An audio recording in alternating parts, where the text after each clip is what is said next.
আরেকটা হাদিস শুনুন, আবু দাউদের বর্ণনা 4932 নম্বর হাদিস। এটা বলবো এক শর্তে, আপনার বিবি যদি এই মাহফিলের আশেপাশে থেকে থাকে, উনি ওয়াজ শুনলেও আপনি এই হাদিসটা গিয়ে আজকে বাংলাটা বিবির গিয়ে বাসায় বলবেন, এই শর্তে এটা বলবো, যদি আপনারা ওয়াদা করেন ইনশাআল্লাহ। যাদের বিবি আছে তারাই হাত তুলেন আল্লাহর রাস্তায়। ব্যাস, আপনার নাই? আচ্ছা আচ্ছা আচ্ছা আচ্ছা। এখন যাদের নাই, আল্লাহ তাদেরকে দ্রুত বিয়ে করার তৌফিক দান করেন, তাদের বাপ মারে আল্লাহ দ্রুত বুঝদান করেন। দেখছেন বিয়ার দোয়া করলে আমিনের মিটার কি সুন্দর। হ্যাঁ, এখন দেখেন এই হাদিসটা বিবি সম্পর্কিত হাদিস, তো এই জন্য বললাম বিবিরে গিয়ে বলবেন, হাসবেন, সওয়াব পাবেন। আবু দাউদের হাদিস 4932 নম্বর হাদিস। রাসূল সাল্লাল্লাহু আলাইহি সাল্লাম খায়বার অথবা তাবুক যুদ্ধে গেছে, যুদ্ধ থেকে ফিরে বাসায় আসছে।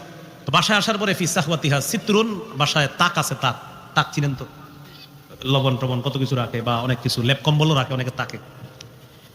এই তাকের সামনে পর্দা দেওয়া, পর্দা। হাব্বাত রিহুন, বাহির থেকে বাতাস আসছে, বাতাস আসার পর কাশাফা নাহিয়াতা সিত্রি, ওই তাকের সামনে পর্দার একটা অংশ উড়ে গেছে। উড়ে গেছে মানে বাতাসে পর্দাটা সরে গেছে। তো পর্দা সরে যাওয়ার পর পর্দার পিছনে আন বানাতিন লিআইশাতা লুআবিন, পর্দার পিছনে আয়েশা সিদ্দিকা রাদিয়াল্লাহু তাআলা আনহার কিছু খেলনা আছে। কি আছে? আম্মাজান ছোট ছিলেন তখন, বয়স কম ছিল, 6 বছর, 6.5-7 বছর বয়স। নবীজি খেলনা দেখে বললেন, আয়েশা এইগুলা কি? আম্মাজান বললেন, বানাতি, এগুলো আমার মেয়ে।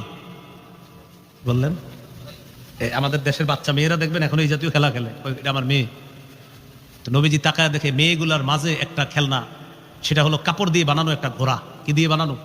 কাপড় দিয়ে বানানো একটা ঘোড়া। তো নবীজি বললেন, মা আরা হাদাল্লাযী ওয়াস্তাহুন্না, তোমার খেলনাগুলার মাঝখানে এটা কি? তো আম্মাজান বলেন, এটা ঘোড়া। তো নবীজি বলেন, আমিও তো জানি এটা ঘোড়া, কিন্তু লাহু ফারাসুন লাহু জানাহান, ঘোড়ার কি আবার ডানা আছে নাকি? তোমার ঘোড়ার দিকে 2টা ডানা। ঘোড়ার ডানা হয়? আম্মাজানের ওই ঘোড়া যেটা বানাইছে কাপড় দিয়ে, কয়টা ডানা? তো আম্মাজান কি জবাব দিছে দেখেন, জবাবটা শুইনা নবী একটা হাসি দিচ্ছে। আম্মাজান বললেন, আমা সামিআতা আন্না লিসুলাইমানা খাইলান লাহা আজনিহা, আপনি কি শুনেন নাই সুলাইমান নবীর ঘোড়া ছিল, ঘোড়ার অনেকগুলা ডানা ছিল? এটা শুনেন নাই আপনি? সুলাইমান নবীর ঘোড়ার তো অনেকগুলা ডানা ছিল, আমার ঘোড়ার তো মাত্র 2টা ডানা। আম্মাজান বলেন, আমার এই শিশু সুলভ জবাব শোনার পর নবী এমন সুন্দর করে একটা হাসি দিছে, হাসির কারণে হাত্তা বাদাত নওয়াজিজুহু, নবীজির সাল্লাল্লাহু আলাইহি সাল্লামের সামনের পাটের দাঁতগুলো দেখে গেছে। এই হলো রাসূল সাল্লাল্লাহু আলাইহি সাল্লামের হাসি। তো এই হাদিস যেটা বললাম, এটাও আপনি আপনার বিবির সাথে একটু বলবেন, আপনারা হাসবেন, আল্লাহ তাআলা সওয়াব দান করবেন। আজকে পর্যন্তই। আল্লাহ তাআলা আমাদের সকলকে রাসূল সাল্লাল্লাহু আলাইহি সাল্লামের জীবনী আমাদের জীবনেও যেন আমরা বাস্তবায়ন করতে পারি, আল্লাহ তৌফিক দান করেন। আমাদের একটা মুহূর্ত যেন গুনাহের মধ্যে না কাটে, এমনকি আমাদের হাসিটাও যেন গুনাহের হাসি না হয়, আমাদের কান্না যেন গুনাহের কান্না না হয়। গুনাহের কান্না আবার কোনটা? নাটক সিনেমা দেখে ইমোশনাল হয়ে কান্না দিলেন, কান্না করলেন, এই কান্না, এটা গুনাহের কান্না।